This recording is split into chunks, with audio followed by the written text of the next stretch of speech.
ஓம் நம சிவாய. நம்ம இன்னைக்கு தேவாரத்தில் நால்வர் துதி பாட போகிறோம். ராகம் வந்து பூபாலம், தாளம் வந்து ஆதிலையும் ஏகத்திலையும் பாடலாம். நான் வந்து ஆதியில் பாட போகிறேன்.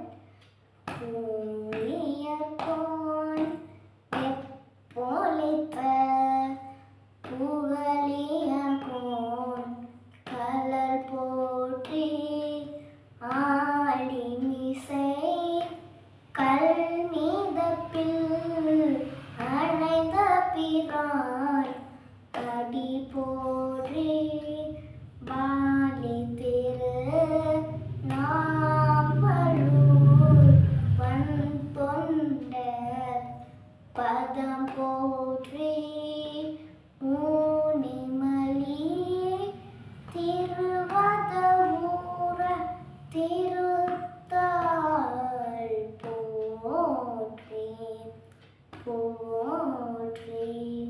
இந்த வீடியோ உங்களுக்கு பிடிச்சிருந்தா லைக்கும் சப்ஸ்கிரைபும் பண்ணிடுங்க ஃப்ரெண்ட்ஸ். நம்ம அடுத்த வீடியோவில் பார்க்கலாம். ஓம் நம சிவாய.